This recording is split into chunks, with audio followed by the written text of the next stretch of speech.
আমার শ্বশুর বাড়ি পুরনো দিনে, আগেকার দিনে জমিদার বাড়ি ছিল। তো তাদের ঐশ্বর্য প্রচুর ছিল। তো যেরকম হয় আর কি, জমিদার বাড়ি রাজবাড়ি যেরকম হয় আগেকার দিনে ঠিক তেমনই ছিল। তো তখন ওনাদের যে পুরোহিত ব্রাহ্মণ ছিলেন, তিনি পুজো করতেন। একটি দুর্গা দালান আছে, এখনও আছে, একটু ভেঙে চুরে গেছে। তো সেই দুর্গা দালানে কিন্তু দুর্গা পুজো হতো, খুব ধুমধাম করে কিন্তু দুর্গা পুজো হতো। তো একবার হয়েছে কি, সেই পুরোহিতকে, যে আমাদের যিনি পূর্বপুরুষ, আমার শ্বশুরের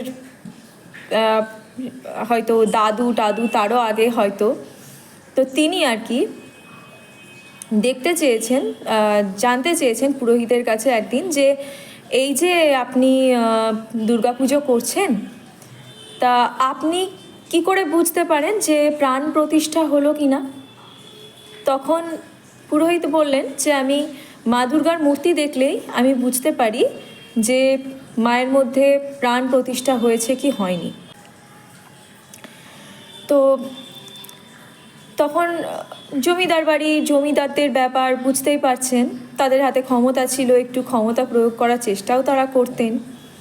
তো তখন তিনি সেই জমিদার বলেছেন যে তাহলে আমি বুঝবো কী করে যে তুমি বলছো, তোমার কথায় আমি মানছি যে প্রাণ প্রতিষ্ঠা হয়েছে, তো আমি বুঝবো কী করে? তুমি না হয় বুঝতে পারছো যে মায়ের প্রাণ প্রতিষ্ঠা হয়েছে, আমাকে প্রমাণ দাও যে প্রাণ প্রতিষ্ঠা হয়েছে।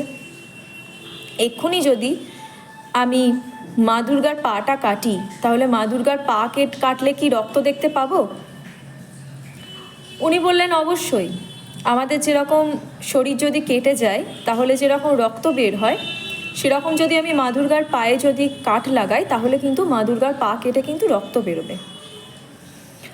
তো তিনি বললেন তাহলে আমাকে তাই করে দেখাও, দেখি তোমার কত ক্ষমতা, তুমি যে বলছো যে মা দুর্গার প্রাণ প্রতিষ্ঠা হয় সত্যি সত্যি, সেটা আমাকে প্রমাণ দেখাও। তো পুরোহিত বললেন আমি আপনাকে মা দুর্গার পা কেটে রক্ত দেখাতে পারি, কিন্তু তার পরবর্তীতে যে ঝড় আসবে সেটা কিন্তু আপনাদের সামলাতে হবে। শুধু আপনাকেই না, আপনার এই যে জমিদার বাড়ি, এই যে আপনাদের যা প্রতিপত্তি, ঐশ্বর্য, সব কিছু কিন্তু নয়ছয় হয়ে যাবে। আপনারা কিন্তু ভীষণ অভাবী হয়ে যাবেন। তো উনি বললেন যে ঠিক আছে, কোনো অসুবিধা নেই, তুমি আমাকে খালি একবার দেখাও মা দুর্গার পা কাটলে রক্ত বার হয় কিনা। যথারীতি পুরোহিত তো ভীষণ রেগে গেছেন।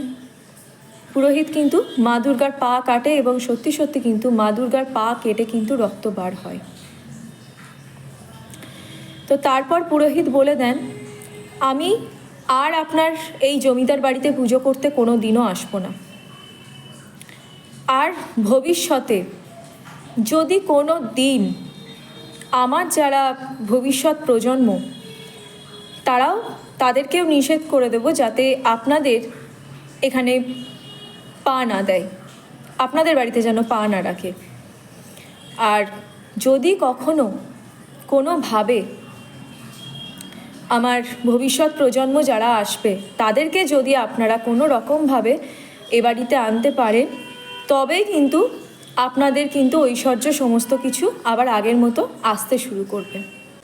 তো হয়েছিল কিন্তু তাই, আস্তে আস্তে কিন্তু সব কিছু নয়ছয় হয়ে যায়, সব কিছু কিন্তু শেষ হয়ে যায়, যে প্রতিপত্তি সম্পত্তি সব কিছু কিন্তু চড়ে হরে নেয়। তো বন্ধুরা, এই ছিল আমার আজকের টপিক। আপনারা শুনতে চেয়েছিলেন ঈশ্বর নিয়ে নানান কথা। আমার হাজব্যান্ডের মুখে শুনেছিলাম আমি যে এরকম হয়েছিল।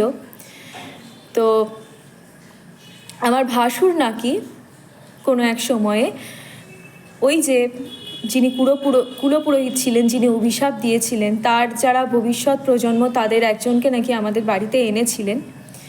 তো আস্তে আস্তে আমিও দেখেছি, নানান রকম শুনেছি গল্প, যে অনেক কিছু বৈভব প্রতিপত্তি ঐশ্বর্য কিন্তু ছিল। তো দেখলে বোঝাও যায়, কিন্তু বর্তমানে বা তার পরবর্তীতে উনি যে অভিশাপ দিয়েছিলেন, তার অভিশাপের ফল কিন্তু সত্যি সত্যি কিন্তু ভোগ করতে হয়েছিল তার পরবর্তী প্রজন্মকে। তো বন্ধুরা, কেমন লাগলো আজকের আমার এই ঘটনাটি? আপনারা অবশ্যই জানাবেন আমায় কমেন্ট করে, এবং ভালো লাগলে আমার চ্যানেলটিকে সাবস্ক্রাইব করবেন।